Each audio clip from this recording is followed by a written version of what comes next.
समाज में पुलिस का नकारात्मक रूप ज्यादा ही दिखाई देता है, इसलिए कि हमारे मीडिया के सहयोगी हैं महबूब जी। लेकिन हालांकि इन लोगों की पत्रकारिता निश्चित तौर पर निष्पक्ष रहती है, लेकिन आप देखे होंगे अखबारों में सबसे ज्यादा मेन हेडिंग होती है अपराधों की। जो अच्छे काम किए जाते हैं वो कहीं कोने में छोटा सा उसको कवर मिलता है, तो जो हमारे अच्छे काम होते हैं वो कवरेज कम होता है। महबूब जी से आग्रह भी करूंगा कि इस तरह की चीजें हम लोगों की बातें, लेकिन अमर उजाला ने जो एक मुहिम छेड़ी है जिसमें पुलिस की पाठशाला, जिसमें पुलिस के वो कार्य दिखाए जाते हैं जो सकारात्मक हो, जिससे जनता देखे तो महसूस करे कि नहीं पुलिस भी कुछ करती है। पुलिस के जो कार्य हैं वो ऐसा नहीं कि वो पुलिस का कार्य है, जो भी पुलिस का सकारात्मक कार्य होता है वो निश्चित तौर पर जनता के ही बीच का होता है, जनता के फायदे के लिए होता है। अपराधियों के लिए तो पुलिस काम करती ही है, उसका एक पहलू है। अपराधियों के संबंध में पुलिस का कार्य करने का एक पहलू है, दूसरा पहलू हमारा छिपा रहता है।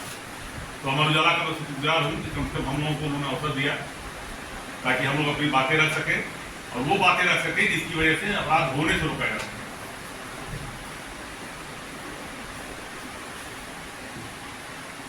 जो वर्तमान में सरकार की योजनाएं हैं, जैसे मिशन शक्ति प्रारंभ है, मिशन शक्ति कोई नई योजना है न कोई नई विचारधारा है। हम बेसिकली उन चीजों को मिशन शक्ति के माध्यम से रखते हैं जो या एक तरह से कह लीजिए कि महिलाओं के लिए जागरूकता है, पुरुषों के लिए भी जागरूकता है। जो भी अपराध करता है, महिला संबंधी अपराध जैसे पुरुष के द्वारा किया जाता है, ऐसा नहीं कि महिला संबंधी अपराध पुरुष के द्वारा ही किया जाता है, महिला संबंधी अपराध महिलाओं के द्वारा भी होता है। घर में बहुएं रहती हैं, वो सास से भी प्रताड़ित होती हैं, चाहे जो सास है वो बहुओं से भी प्रताड़ित रहती हैं, जो बच्चियां हैं वो अपने माता पिता से भी प्रताड़ित रहते हैं, अपने रिश्तेदारों से भी प्रताड़ित रहते हैं। तो ऐसा नहीं है कि पुरुष वाला नहीं जो प्रताड़ित करता है, प्रताड़ित दोनों तरफ से होता है। जागरूकता अभियान का हमारा एक उद्देश्य है कि आप लोग अपने कर्तव्यों के बारे में जाने। तमाम सरकार की योजनाएं हैं, तमाम सरकारों ने अपनी संस्थाएं खोली हैं जिसपे आप लोगों को जानकारी बहुत कम है। जैसे एकमात्र तो जानकारी लोगों को रहती है कि 112 है, किसी को फोन पर 100 नंबर की डायल होती थी, किसी महिला को कोई दिक्कत होती थी तो 100 नंबर पर फोन करती थी, 112 हो गया। 112 के अलावा 181 नंबर है, 1090 है। 1090 का पूर्ण थीम ही यही है। अब मैं किसी एक लड़की को उठाऊं, किसी बच्ची से बात करूं, तुम्हारे घर में तुम्हें क्या प्रॉब्लम है, तुम रास्ते में आती हो तो क्या सुरक्षित आती हो? निश्चित तौर पर मैं दावे करता हूं कि वो बच्ची बोलने की चीज नहीं हो। हमारा 1090 का कार्य नहीं यही है। 10 नंबर पे आपके साथ कोई घटना घटती है, आप फोन करती हैं, वो तो पुलिस तत्कालीन आपकी सहायता के लिए जाती है, जहाँ पे बात होती है वहां से हम लोगों को एक्शन मिलता है। लेकिन 1090 का कॉन्सेप्ट यही है कि आपके साथ कोई भी अपराध हो रहा है, एक शब्द उसका मोटो है, मुंह खोलो। जहां बच्चियां किसी भी अपराध को या उनके होने वाले दुर्व्यवहार को जहां वो बर्दाश्त कर लेती है, सामने वाले का मन बढ़ता जाता है। तो 1090 का बात थीम यही है कि कोई भी आपके साथ बदतमीजी होती है तो सबसे पहले खड़े होना सीखिए और बोलना सीखिए। मैं यकीन मानता हूं कि अगर जिस दिन बच्चियां बोलना शुरू कर देंगी, या बोल भी रही, आप देख लीजिए भरे चौराहे पे अगर 50 आदमी अगर बच्चियों के साथ बदतमीजी कर रहे हैं, अगर लड़की अगर खड़ी हो गई और खड़ी होकर बोल दिया कि तुम्हारी कैसी हिम्मत पड़ गई, मैं दावा करता हूँ 70% समस्या वहीं खत्म हो जाती है। जहां हम नहीं बोलते हैं वहीं सबका मन बढ़ता है। तो अपने अधिकार के लिए, अपने विरुद्ध उठने वाले जो अपराधी हैं उनको सजा दिलाने के लिए, उनके अंदर भय पैदा करने के लिए सबसे पहली समस्या है कि आप मुंह खोलिए। प्राथमिक स्टेज पे ही उनको वहां बता दीजिए कि आप कहा दिए है। वो हर परिवार से भी हो सकता है, समाज से भी हो सकता है, अपराधियों से भी हो सकता है, स्कूल में भी हो सकता है, किसी कार्यालय में हो सकता है। हम लोग कार्यालयों में भी कार्यशाला आयोजित करते हैं। तो सबसे पहले बोलते हैं कि जिस समय शुरुआत होती है आप विरोध वही शुरू कर दीजिए। मैं समझता हूँ उससे आगे किसी की हिम्मत। उनका स्वागत करिए।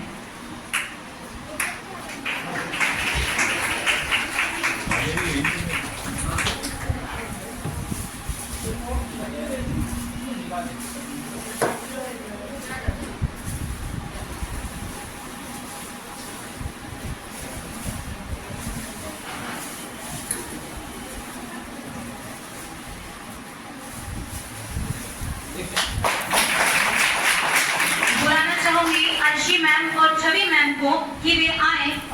हमारे देश में महिलाओं की आबादी 50% है, लेकिन फिर भी इनकी भागीदारी बहुत कम है।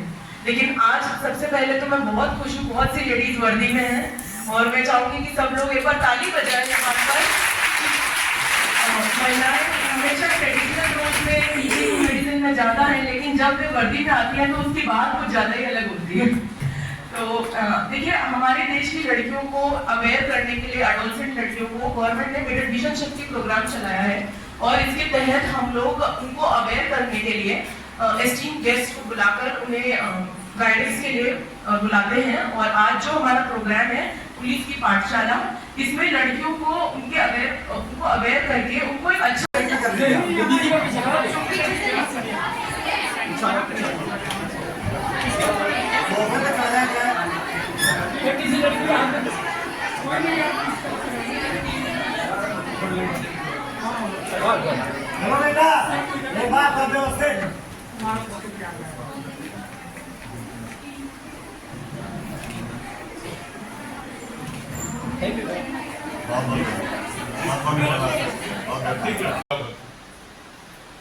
और मैं दावा करता हूं कि तुम्हारी बातों को ज्यादा मजबूती से आपके माता पिता, आपके भाई सुनेंगे।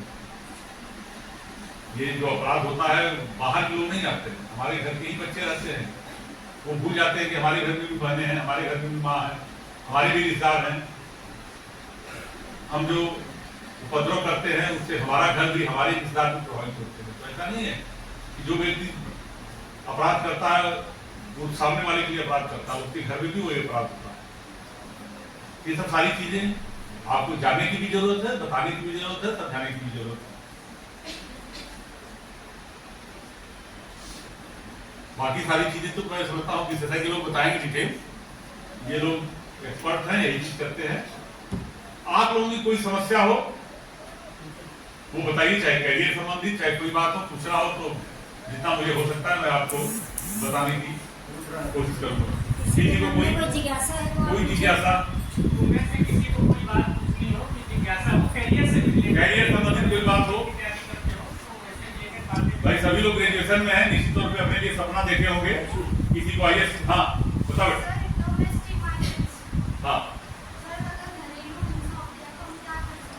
बिल्कुल, घरेलू हिंसा भी होती है। तो जितना मैंने आपको बताया दूसरे के लिए, मैंने पहले ही कहा ना कि अपने को छोड़ के, आपका शरीर आपका है, अपना है, आपका कपड़ा आपका है, उसके अलावा गुड टच जो बैड टच होता है ये आपको बेहतर तरीके से पता है।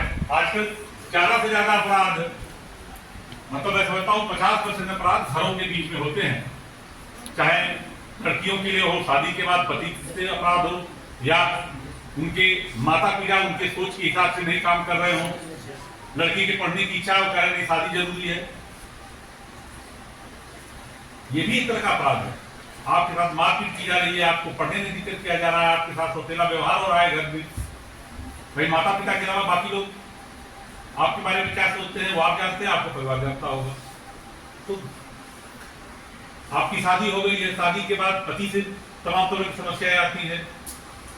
इस सबके लिए ये सारी चीजें हैं जो भी नंबर बताया हूँ। घरेलू हिंसा के लिए भी अपराध बना हुआ है, बाकायदे आप 112 नंबर पर सूचना करिए। ये भी नहीं है, आप अगर 112 नंबर पे, जैसे 181 है वो महिलाएं उठाती है, 10-9 पे महिलाएं उठाती है फोन, 112 पे भी कुछ पुरुष है कुछ महिला है लखनऊ में। लेकिन आप अगर बताएंगे कि साहब हमारा नंबर गोपनीय रखा जाए, तो नंबर वो बिल्कुल गोपनीय रखेंगे, वो संबंधित थाने को बताएंगे ये कॉलर है और एक ऐप आया है बताएंगे, उस ऐप पे आप केवल नंबर कर दीजिए, आपका नंबर भी नहीं आएगा और आपकी लोकेशन ट्रेस हो जाएगी। वहां पे 112 के माध्यम से पुलिस तुरंत आपकी लोकेशन को ट्रेस करेगी, वहां पे पहुंच जाएगी। उसके अलावा मान लीजिए रास्ते में आपके साथ बदतमीजी होती है, आप स्वाभाविक है, हर आदमी चाहता है कि हम हाईलाइटेड न हो, चाहे हम एप्लीकेशन देंगे तो कोर्ट कचहरी का मामला सुनना पड़ेगा। आप संबंधित 112 को सूचना दे दीजिए, फिर थाने को सूचना दे दीजिए, आपका नाम कहीं भी नहीं आएगा, पुलिस अपनी कार्रवाई करेगी, ये प्रावधान में बना हुआ है। आपका नाम नहीं आएगा, हमारा नाम हमारा नंबर बाहर करने की जरूरत नहीं है। लेकिन हमारे साथ हम इस रास्ते पे आते हैं तो फला जगह पे कुछ लड़के हमको शिकायत करते हैं या कुछ ऐसे दुकानदार हैं जो हमारे साथ बदतमीजी करते हैं, इनके खिलाफ कार्रवाई करें। बस केवल इतना बताइए, संबंधित थाना प्रभारी अपने क्षेत्र के किसी को भेजेंगे, आप हम लोग के नंबर पे करिए। वो नंबर बिल्कुल तो नहीं रहता, तमाम बच्चियां फोन करती हैं रात में, उनका नंबर किसी को नहीं पता रहता है, तो सब लोग लोकेशन ट्रेस कराते हैं, भेज देते हैं पुलिस को, जिसके खिलाफ कार्रवाई करनी होती कर लेते हैं। लेकिन मैंने वही कहा ना कि 10-90 का यही मूल मंत्र है कि आप पहले बोलना सीखिए, अपने खिलाफ जो भी अपराध हो रहा है उसके खिलाफ खड़े होना सीखिए। खड़े होना सीखेंगी तो सिस्टम धीरे धीरे अपने आप एक्सेप्ट कर लेगा, सामने वाला डरेगा भी। तो मन किसी का इसीलिए बढ़ता है ना, तो सामने वाले को बोलने की स्थिति में नहीं है तो उसका मन बढ़ते रहता है। तो आप जिस दिन खड़ी होंगी सामने वाले की हिम्मत नहीं। और किसी को कुछ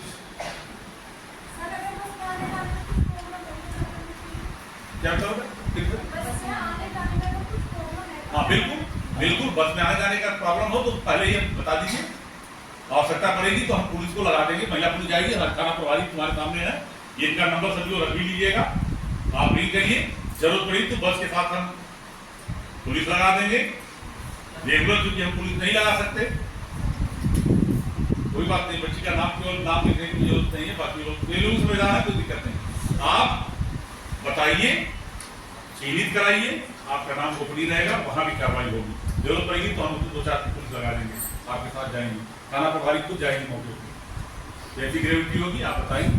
इसके लिए तो ये आप लोगों के लिए आइडियल होनी चाहिए है, ये लोग सब वो काम कर सकती जो हम लोग करते हैं, मैं इनको पूरा विशेषाधिकार करूँगी, नाम गोपनीय रखेंगे, कोई बताइए।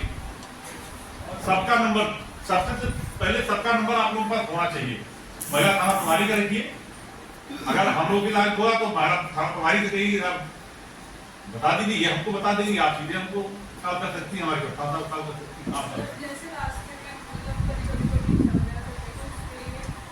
बिल्कुल वही उस बच्ची को बता रहा हूँ आपके लिए, आप बता दीजिए पहले, आप फोन करके महिला को बता दीजिए, हम उसी हिसाब से फोन लगा देंगे। गोपनीय सादे कपड़ों में हमारे आप लोगों को पता भी नहीं रहता, स्कूलों के आसपास हमारे सादे कपड़े लोग घूमते रहते हैं। लेकिन वही है दिक्कत, जब तक हमको सामने अपराध होते हुए न दिखे हम किसी खिलाफ कार्रवाई नहीं कर सकते। हमारे पास धाराएं हैं, ऐसा नहीं है कि और वादी ग्रुप में जब आप एप्लीकेशन लिखते दोगी तभी उनके खिलाफ मुकदमा होगा। हम सक्षम हैं उनके खिलाफ अपनी तरफ से मुकदमा लिखवाने के लिए, और हम लोग लिखवाते भी हैं मुकदमा, अपने से लिखवाएंगे, उनको भेजेंगे, उनका करियर खराब कर देंगे। और पता ही है कि एक बार एफआईआर हो जाता है, उसके बाद पीछा हम रहे क्या न रहे, एक बार एफआईआर हो जाएगा तो 2 दिन के बाद, 4 दिन के बाद, 1 साल के बाद उनके घर फिर पुलिस कटकाने जाएगी। लोग कहते हैं कि पुलिस एक बार अपराध हो जाता है तो हमारे पीछे पड़ी रहती है। आप लोगों के गांव में देखे होंगे जो दुष्ट टाइप के लोग हैं, पुलिस उनके घर हर तीसरे दिन पहुंचती रहती है, वो हमारी सिस्टम है, उनका हम पीछा छोड़ेंगे नहीं तब तक जब तक कि वो सुधर न जाए। निश्चित तौर पर हो सकता है कि पूरी तरह 100%, ये भी कहते हैं 100% हम सफल नहीं हो सकते, लेकिन इतना तो सफल है कि किसी की हिम्मत नहीं है मुलायम नहीं कर ले, लेकिन आनी चाहिए आवाज, हमें पता है तो हम कार्रवाई।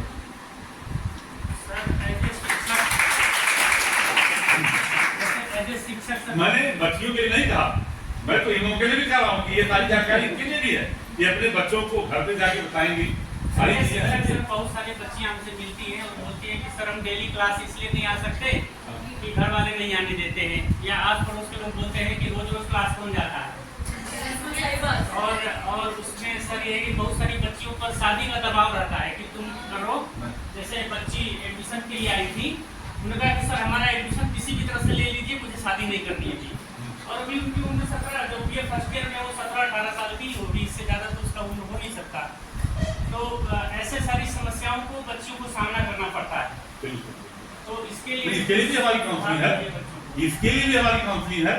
अगर हमें जानकारी मिलती है, आप लोगों के माध्यम से भी हम लोग को जानकारी मिले तो हमारी टीम जाएगी, आप लोगों को साथ लेके जाएगी, उनके गार्जियन को समझाएंगे। अगर प्रेशर डालते हैं तो फिर कार्रवाई उनके खिलाफ भी वही होगी जो सामान्य लोग के खिलाफ। एक सर बच्ची MA फर्स्ट ईयर पास कर ली, सेकेंड ईयर में उसने हमसे कहा कि सर आप हमारे पिताजी से माताजी से बात कर लीजिए। मैंने बात भी की लेकिन वो माने नहीं, फोन काट कर दिए। तो बच्चों के पास ये समस्याएं हैं। देखिए अब ये सब सामाजिक समस्याएं हैं जो हमेशा से चला रहा, उसको एक झटके में नहीं तोड़ा जा सकता। लेकिन ये है कि हम लोग काउंसलिंग करते हैं ऐसे लोगों की, हमारी टीम जाती है, ये टीम जो जाती है हमारी मिशन शक्ति का एक अंग भी है कि ऐसे लोगों को जाकर हम समझाएं कि बच्चों को पढ़ने के लिए अगर कोई दिक्कत कर रहा हो तो हम समझाएं, उनके माता पिता को समझाएं, उनको बताएं भी कानूनी प्रावधान भी है कि अगर आप अपने बच्चे को पढ़ने से मना करते तो आपके खिलाफ कार्रवाई भी हो सकती है, आपकी जो शासकीय सहायता है वो रोकी जा सकती है। होगी हमारी टीमें जाती हैं, आप लोगों के सहयोग से जाती है। हमारी टीमों में ऐसा भी नहीं है, हमारी टीमों में हमारे कॉलेजों के प्रोफेसर भी हैं, 3-4 लोग हैं जो बात करते रहते हैं। बताओ बेटा। हाँ ठीक,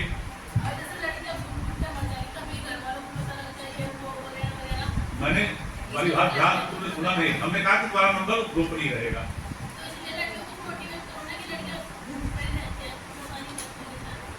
आप समझाओ। हाँ ठीक है, उसी मोटिवेशन के लिए तो ये कार्यक्रम है बेटा, ये सारा चीज हम क्यों आए? मोटिवेशन के लिए है सारा, इसी मोटिवेशन के लिए है। मोटिवेशन मिलेगा, धीरे धीरे सबको मिलेगा, एक दूसरे को मोटिवेट करो। तो अच्छा, आज से पहले एडिशनल एसपी साहब के सामने नहीं बोली हो जिंदगी में, तो पहली बार बोल दिया, इसके लिए पहली बात बोली ना, यही हमारी सफलता है। हम यही चाहते हैं कि बोलना सीखो, जैसे तुमने बोलना सीखना शुरू किया सारी चीजें अपने आप, आधी समस्याएं अपने आप ठीक हो जाएंगी। बहुत बढ़िया। सर एक फोन कॉल आता है कि आपके नंबर पे पैसे ट्रांसफर करने हैं, आपके पापा ने आपका नंबर दिया है, उनके लिए क्या? हाँ, एक ये भी आजकल विगत 1 साल के आसपास से एक नया ट्रेंड शुरू हुआ है कि सबको पता है। मैंने कहा ना कि आपके मोबाइल से, आपका मोबाइल आपका नहीं है, आपका मोबाइल अगर आपके हाथ में मोबाइल है तो समझिए आपकी सारी सूचनाएं हैकर्स के पास हैं। तो वो क्या करते हैं, आजकल नया ट्रेंड शुरू किए हैं, जैसे आप उन्होंने पता लगा लिया, भाई आपके फेसबुक पे पता होता है, आप फोटो डालती हैं कि मैं अपने परिवार के साथ, उनको पता हो गया कि इनका एक भाई है और माता पिता है, या 2 भाई हैं 2 बहनें हैं, पता चल गया उनको, आपके फेसबुक से ही सारी जानकारी मिल गई, आपके इंस्टाग्राम से ही सबको जानकारी मिल गई कि आपके परिवार में कितने लोग हैं, कौन है, और आपकी जानकारी वो जुटा लेता है। जुटाएगा कैसे? आपके मोबाइल नंबर से कॉल डिटेल निकाल लेगा, कॉल डिटेल निकाल के पता चलेगा किसी किसी आप बात करते हो, आपके परिवार में कौन सदस्य है। जैसे आप महिला हो तो ये कहेगा कि आपका भाई, पता लग गया कि आपका भाई का नंबर निकाल लिया, उसके व्हाट्सएप उसके फेसबुक पे गया, पता चला आपका भाई लिखता है कि मैं अपने कॉलेज, जैसे इंजीनियरिंग कॉलेज में पढ़ रहा है तो लिखेगा मैं इंजीनियरिंग कॉलेज में, हर आदमी अपना स्टेटस आज के डेट में डाला, आपकी स्टेटस से उसको जानकारी हो गई।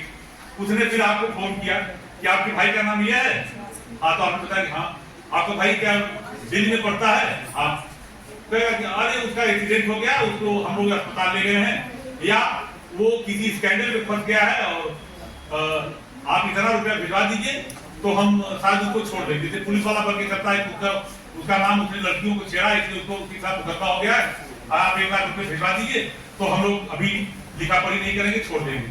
आपको तो पता चला कि वो तो इंस्पेक्टर साहब ने फोन किया, वो इंस्पेक्टर का अपने प्रोफाइल पे इंस्पेक्टर की वर्दी भी लगा देगा, किसी की प्रोफाइल पे कुछ भी लगाया जा सकता है, लिखा के दे देगा, फिर आप तमाम हो रहा है इंस्पेक्टर के नाम पे या फला अस्पताल के नाम पे लोग पैसा ले लेते हैं, बात बताता है कि वो तो हैकर्स ने अपना साइबर फ्रॉड कर दिया। इसी के लिए है, तुरंत जैसे जानकारी प्राप्त हो 930 पे कॉल करके तुरंत और साइबर सेल के प्रभारी को बताइए, एक एप्लीकेशन अपने नजदीकी थाने में दे दीजिए और 930 पे अपनी सारी सूचना दे दीजिए, ताकि वो पैसा जहाँ ट्रांसफर हुआ है वो तुरंत पहले ब्लॉक हो, और ब्लॉक होने को 48 घंटे के अंदर सिस्टम वापस कर देगा सरकार की योजना। तो अनजान नंबर से किसी तरह की कॉल जिसको आप नहीं जानती हो, चाहे वो इंस्पेक्टर बोल रहा हो या हो सकता, मैं बताऊं सर कभी नहीं था 2021 में हमारे कप्तान साहब बस्ती में, चूंकि जैसे यहाँ का रेंज मुख्यालय है सहारनपुर, वैसे बस्ती में वो था रेंज मुख्यालय, तो मीटिंग थी, कमिश्नर साहब की, सारे लोग आईजी डीआईजी कप्तान सभी लोग कहते थे। हमारे नंबर पर फोन आया कप्तान साहब के मोबाइल नंबर से, ये फोन आया क्या मैं मीटिंग में हूँ, 1,75,000 उन्होंने कहा कि इतना हमारे खाते में दिलवा दो ताकि मैं लखनऊ मुझे पैसा भेजना है। तो हम तो जानते थे सारी चीजें, उन्होंने फोन मिला दिया, हमने भैया भाई कप्तान तो कप्तान है, हो सकता है कहीं जरूरत हुई है, तो मैंने उनको फोन मिलाया, उस नंबर से हमारे को मैसेज आया था, कप्तान साहब के मैसेज सीवी नंबर से आया था, लेकिन जब मैंने उठाया तो कप्तान साहब ने कहा सर मीटिंग में है ना, कहाँ मीटिंग है, तो बात हम कुछ नहीं, आपके नाम से पैसा मांगा गया है। और यकीन मानिए 1 घंटे के अंदर हम लोगों ने जब पता लगाया तो असम में डिब्रूगढ़ के बगल में एक गांव था, कौन सी नदी है, अमेजन नदी। अमेजन नदी के किनारे जब लोकेशन उस मोबाइल का निकाला गया तो अमेजन नदी के किनारे था गांव में, उसकी मोबाइल लोकेशन थी। और यही नहीं तो हमने फिर दूसरी बार कॉल किया, आगे ठीक है 10 दिन बाद कॉल कर लो, तो फिर मैसेज कर रहा था। उसके बाद जो भी उनको समझाना था हमने समझा दिया, क्योंकि गलत नंबर ट्रैक कर दिया, वो फेक नंबर से कॉल के इंटरनेट कॉलिंग से किया था। वही हमारे एडीएम के ऊपर भी आ रहा था। एडीएम ने तो बाकायदे बात भी किया, वो तैयार भी थे, लेकिन उनको क्या पता सारी चीजें। इसी तरह यहाँ भी एक कभी 2 एप्लीकेशन आई थी कुछ दिन पहले, एक शहर के प्रतिष्ठित आदमी, नाम नहीं बताऊंगा, उनके ऊपर वीडियो कॉल आई। वीडियो कॉल आने के बाद निश्चित तौर पर आजकल आपको पता है क्या बोलते हैं उसको, डिजिटल फोटो करते हैं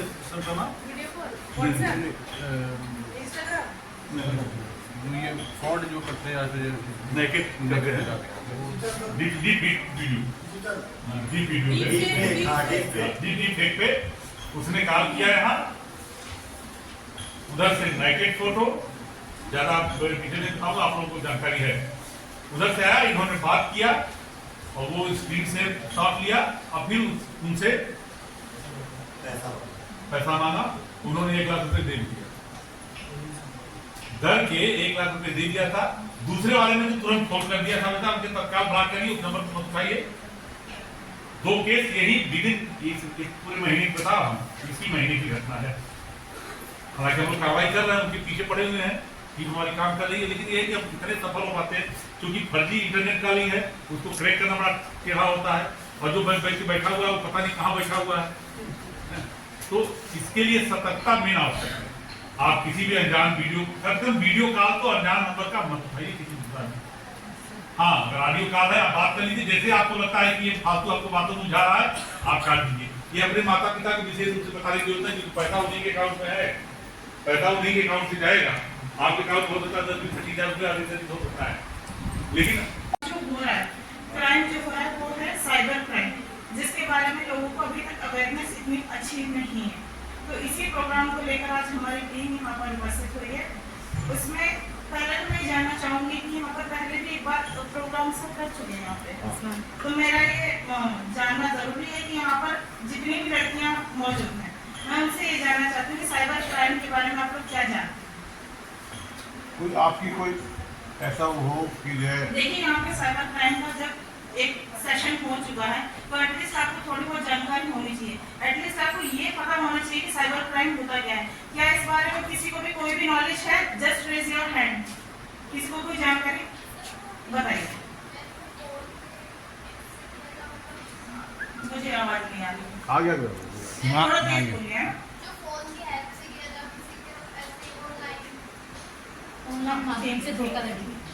तो आपको आपके साथ हो जाता है और आपको इसके बारे में जानकारी नहीं है। देखिए, साइबर क्राइम का मतलब है इंटरनेट का यूज करके या किसी भी टेक्नोलॉजी का यूज करके आपको इंटरनेट के थ्रू फ्रॉड हो जाना या क्राइम हो जाना, ये आपका साइबर क्राइम के अंदर आता है। इसके अंदर कुछ चीजें हैं मैं जरूर आपको बताना चाहूंगी, जैसे कि फिशिंग आता है, एक पॉइंट है फिशिंग। देखिए पीछे वाली जो गर्ल्स है सब प्लीज ध्यान से सुनिएगा, क्योंकि जाने से पहले मैं पूछूंगी, मेरा टेस्ट होगा आप लोगों का, इस चीज को बिल्कुल ध्यान से सुनिएगा। फिशिंग क्या होती है? फिशिंग का मतलब ये आपको पता चलता है कि फंसाना, जालसाजी या किसी तरीके से किसी को अपने गिरोह में लेना। देखिए जैसे फिशिंग का मतलब आपको ये जान के पता चलेगा कि इसमें क्या होता है कि आपका कोई पर्सनल डिटेल है या सेंसिटिव डाटा है, जैसे कि आपका कोई रिकॉर्ड है, उसका आप पासवर्ड लेना चाहें, ठीक है, उसका कोई यूजर नेम है, जैसे आप यूज कर रहे होंगे कंप्यूटर, अपना मोबाइल फोन यूज कर रहे हैं तो उसका पासवर्ड भी होगा, है ना। या कंप्यूटर पर आप अपने OTP बनाते हैं या जो भी कुछ सेंसिटिव डाटा को शेयर करने के लिए, सेव करने के लिए आप बनाते हैं, वो चीजों को अगर कोई अमानवीय तरीके से अपने बेनिफिट के लिए अगर उसे कोई हैक करता है तो वो क्या कहलाता है? फिशिंग कहलाता है, और वो साइबर क्राइम के अंतर्गत आता है। फिशिंग समझ में आया आप लोग को? फिशिंग में क्या होता है कि कोई आपका सेंसिटिव डाटा, पैन कार्ड या किसी भी चीज का, जैसे user name, password, credit card की डिटेल्स अगर कोई लेना चाह रहा है या ले रहा है तो वो क्या कहलाता है? फिशिंग। प्लीज गर्ल्स, भाई बात नहीं करो बेटा, सुन लो। बताई गई है, मैंने पूछा तब आपने बताया नहीं है, राइट? इसका मतलब आपको उस चीज के बारे में जानकारी नहीं है। अब अगर हम लोग यहाँ पर आपको आके एक नई चीज बता रहे हैं तो आप उस चीज पर थोड़ा सा अटेंशन दे दीजिए। आप लोग के लिए बेनिफिट है, because you all have to go through all this situations right now, ठीक है? आपको फेस करनी पड़ेंगी ये सिचुएशंस सारे से। हो जाएगा कोई हैक आपके साथ, फिर आओगे खाने में कि मेरी FBID हैक हो गई है, मैम प्लीज हेल्प कर दीजिए, तो फिर बताया था ना स्कूल में आके आपने ध्यान नहीं दिया। सभी लोग फोन यूज करते हैं, सभी लोग कंप्यूटर यूज करते हैं, तो आपको इन चीजों की जानकारी होना बहुत जरूरी है, इसीलिए आज हम लोग आपके समक्ष आए। देखिए फिशिंग हो गया, स्पैमिंग में क्या होता है कि जैसे फेक कॉल्स आती हैं आपके पास, ठीक है? तो क्या होती है, जैसे हमारे पास हम सभी फोन यूज कर रहे हैं, तो स्पैमिंग में क्या होता है, मैसेजेस भी होते हैं, स्पैम मैसेजेस भी आते हैं, कॉल्स भी आती है, ये लार्ज नंबर ऑफ अमाउंट में होते हैं, जैसे कि किसी चीज के एडवर्टीजमेंट के लिए आती हैं, ठीक है? तो ये फेक कॉल्स और मैसेजेस इसलिए होते हैं, एक ग्रुप ऑफ पीपल को, मतलब जैसे एक किसी भी कंपनी का है तो बहुत लोगों में भेजा जाता है, क्या होता है वो एडवर्टाइजमेंट के पर्पज से बनाए जाते हैं, लेकिन क्या होता है स्पैमर्स जो होते हैं वो क्या करते हैं, स्पैम कॉल्स करते हैं, कॉलेज पहुंचते हैं, बाजार जाते हैं, कहीं घूमने जाते हैं पेरेंट्स के साथ अकेले। तो हमारी जो महिला कर्मचारी हैं वो आपको हर चौराहे पर, हर नुक्कड़ पर, कॉलेज के सामने, बाजार में, मार्केट में, कहीं भी आप घूमते दिखाई दे जाती हैं। तो आप लोग क्या कहते हैं, ये रोज रोज परेशान करती है, तो इस चीज को आप बोरियत में न रखिए। मुझे अक्सर सुनने में मिलता है कि लड़कियां ये कहती हैं ये हमारा टाइम खराब करने के लिए आके हम स्कूल पहुंचने में हमें लेट हो जाएगा, तो आप ऐसा ना समझें। और जो हमारी महिलाएं, हमारी कर्मचारी हैं, वो आपको बातें जो बताती हैं उन्हें ध्यान से सुनिए और उन्हें फॉलो भी करिए, है ना? क्योंकि हमारा जागरूक करने के लिए तो अभियान ये चल रहा है, जो एक पहले हम चला रहे हैं उसी को मिशन शक्ति कहिए। पहले 1 चला, 2 चला, 3, 4, अब चल रहा है 5, हो सकता है आगे 6 भी आएगा। तो मैं बताना चाहूंगी कि बेटी, क्योंकि स्पेशली यहाँ महिला है, बच्चियाँ हैं, हमारे टीचर वगैरह बैठे हुए हैं, एक बेटी जब माँ के पेट से, जब माँ जब फर्स्ट टाइम गर्भवती होती है तो पहले दिन से ही लड़की को कहीं ना कहीं टॉर्चर किया जाता है। तो उससे हम शुरुआत गर्भावस्था से ही करते हैं, वहीं से एक बेटी को टॉर्चर होना शुरू करा दिया जाता है। क्या कहते हैं, अरे क्या होगा, बेटी होगी, बेटा नहीं होगा तो फिर क्या होगा, ऐसा इसका होता है। तो समय समय पर जो अभियान चलाए जाते हैं हम लोगों को बताने के लिए कि हम जागरूक हो और अपने प्रति आवाज उठाए। 1090 पुलिस लाइन हेल्प नंबर जो 1090 है, इसमें साहब द्वारा बताया भी गया था, इसका एक ही उद्देश्य है, क्या है, चुप्पी तोड़ो खुलकर बोलो। ये स्पष्ट बताया गया है कि जब तक हम अपनी चुप्पी नहीं तोड़ेंगे, ये अगर हम शांत रहेंगे और सबका टॉर्चर, उत्पीड़न, मानसिक हो या शारीरिक हो, हम सहन करते रहेंगे तो तब तक कोई हमें न्याय नहीं दिला सकता। घर से लेकर बाहर, मार्केट, बाजार, स्कूल, यहाँ तक कि ससुराल, सभी जगह महिलाओं का कहीं न कहीं टॉर्चर होता है। घर में बच्चे हैं, बेटा भी है, बेटी भी है। हमारे छोटी छोटी बातों का ध्यान रखेंगे तो आपके साथ, ना आपके परिवार के साथ, ना आपके यार दोस्तों के साथ कभी नहीं होगा। छोटे छोटे करते जैसे हमारे अभी बताया गया, कई बार मैडम ने बताया, लिंक आ गया आपके पास, ये नहीं है कि लिंक आते ही आपका मतलब जो है अकाउंट खाली होगा, ऐसा नहीं होता।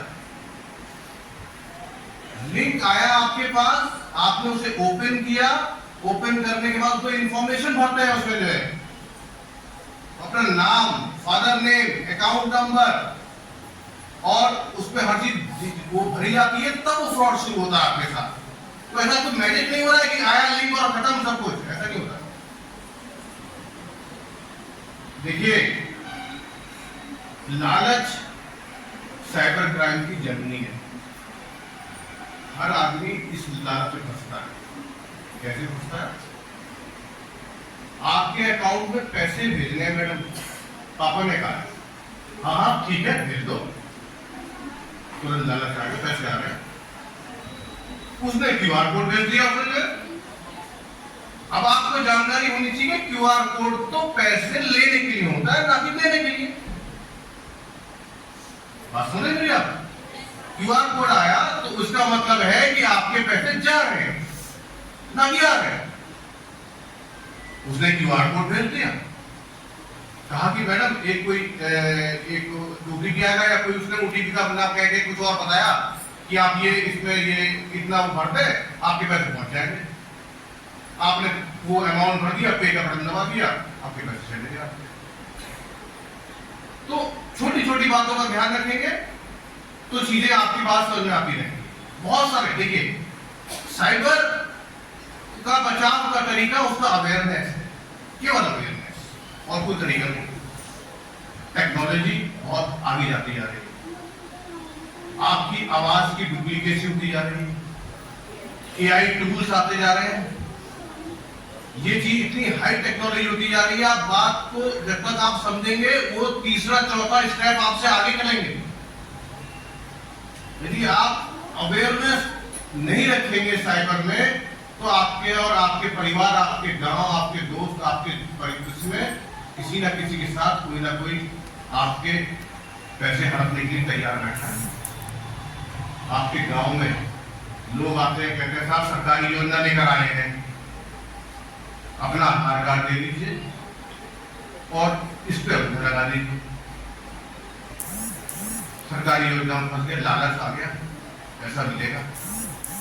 हुआ क्या, आपका उससे आइडेंटिटी ले ली, आपका इंप्रेशन ले लिया और आपके खाते से पैसे निकल गए। निकालते हैं पैसे की, जब आप जाते हैं किसी आधार सेवा केंद्र पे, वो आपका आधार कार्ड मांगता है और आपका मुंह लगा देता है, निकाले पैसे से जाके निकालते होंगे जाके, कि आपके पैसे आपके आधार कार्ड से मुंह निकालने से निकल जाते हैं।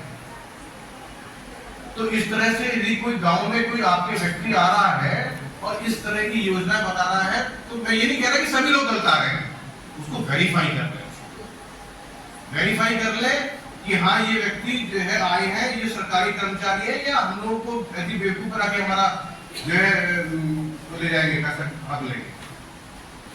तो छोटी छोटी चीजों का ध्यान रखेंगे, अवेयर रहेंगे, तो आप निश्चित साइबर क्राइम से निश्चित बच जाएंगे।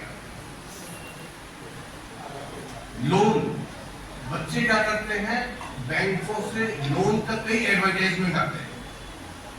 अब जब आप मोबाइल चला रहे हैं ना, तो जैसे आपने देखा होगा कि मैंने तो कुछ आपके एड्स देखने चालू किए, जैसे मैंने कोई कपड़ों के एड्स देखे, शूज के एड्स देखे, तो आपके मोबाइल पे वही ऐड आने लगते हैं।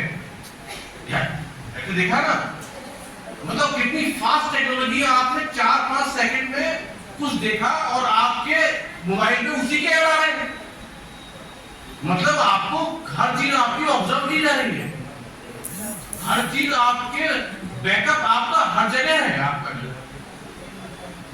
जब इतनी जल्दी 5-6 सेकंड में यदि मैं कुछ यूट्यूब पे, फेसबुक पे, इंस्टा पे यदि कुछ मैं देख रहा हूं ना, तो आपके मेरे 7-8 सेकंड बाद मेरे वही चीज शुरू हो जाती है।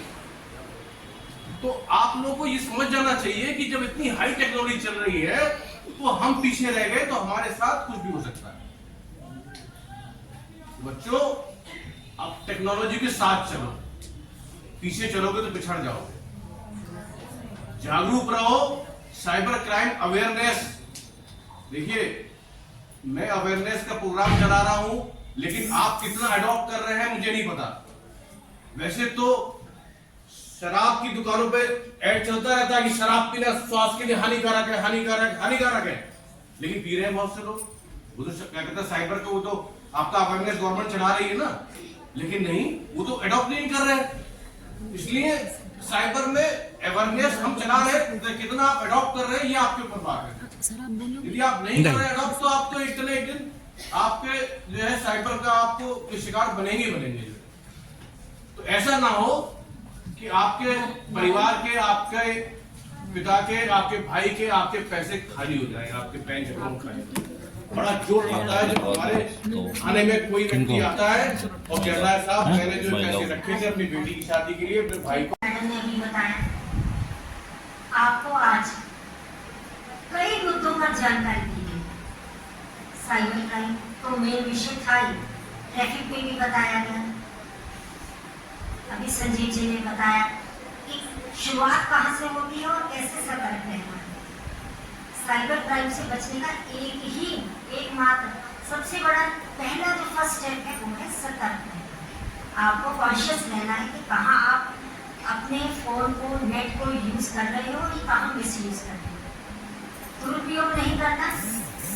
ये फोन आपकी पढ़ाई और आपके कैरियर में कामयाबी के लिए भी है और ये बर्बादी के लिए भी है।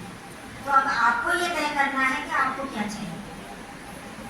समाज में तो हर चीज परोसी जा रही है। शादी में जाओ तो हर तरह का खाना मिल रहा है, चाट पकौड़े भी मिल रही है, फ्रूट भी मिल रही है। तो चूज तो हमें करना है ना कि हमें क्या लेना है। तो आपको हम सबको सतर्क रहना है। बहुत अच्छा कार्यक्रम